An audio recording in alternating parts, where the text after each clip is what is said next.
Yeah, thank you, Gwyn, for the nice introduction. I'm sort of the first speaker today and the last session today, and I just want to give a short introduction into branding. And I will be followed by David, who will go much more into detail, and because I think he's the only real expert in this field.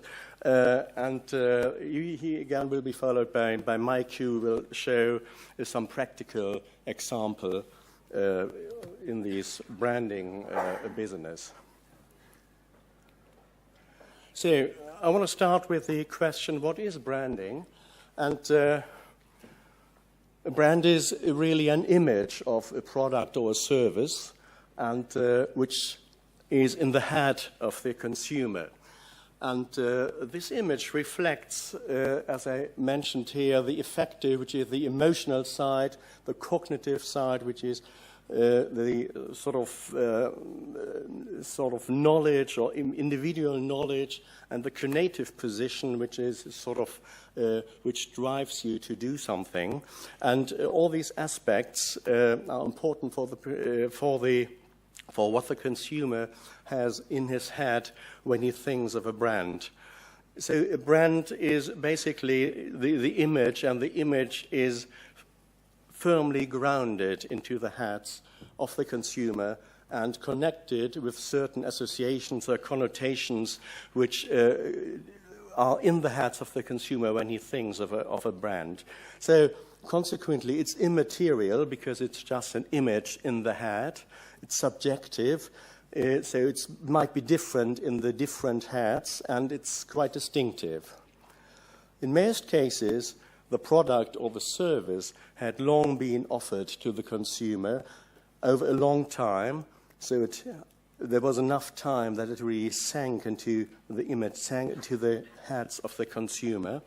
It was offered quite often in a large area, let's say in the whole country, and more or less in the same way, with no or only little changes in the quality.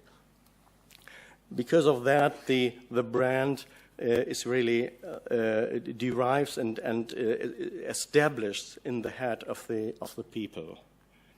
So, branding, what for? Is the question, and I think looking from today, we can realize that the consumer nowadays is confronted with an extensive and often confusing supply of products and services.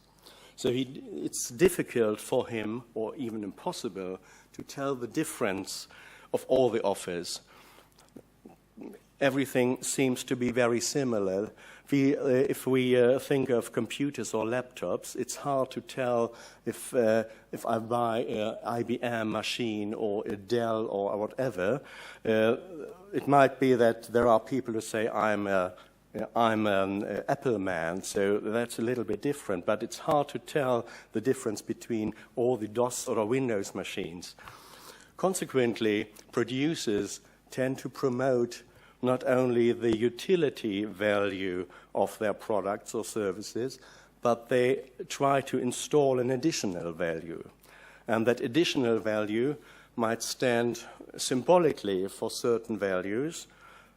It might stand for emotions, experiences, or ways of life, or it might help the consumer to develop an identity.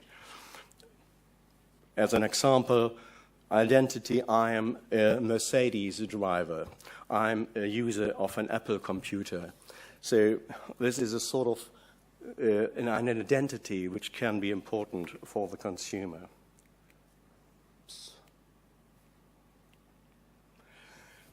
So this slide combines few of the advantages of branding and of brands for the consumer, so from the consumer's point of view. There is orientation. It gives the consumer orientation it helps him to decide. There's a sort of connection between orientation and decision making. It makes it easier for the consumer to decide what to buy. And there is confidence connected with quality. So if I buy a branded product, it may be more safe to me, or the quality might be better. There is prestige, as I mentioned, let's say for Mercedes drivers. They say there's a certain prestige with that, and connected with identity. So there are certainly more advantages, but I think that's the advantages that comes to mind at first. That can drive the consumer to buy a branded product or a branded service. There is the other side, which is from the producer's point of view. There are other advantages. Branding allows the producer to establish preferences of the consumer. So he knows people buy my product or my service, and he can guide the preferences of his customers. And of course, it's possible by branding to establishing unique selling points, so to show which makes me different to the others.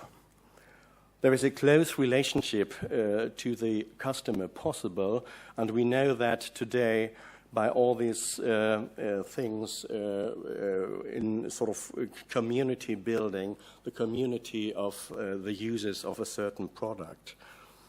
It's the market value can increase if I have a strong brand. The market value will be rated higher, normally higher than, for instance, the shares will tell. Normally, rating agencies will rate such a company with a strong brand higher than if they wouldn't have this strong brand. And the pricing is more flexible because if you are a strong brand, you can offer your product at higher prices, quite simply, because people tend to pay for the brand itself. So this is not really a statistic, but a sort of test which was carried out a couple of years ago, and it shows quite clearly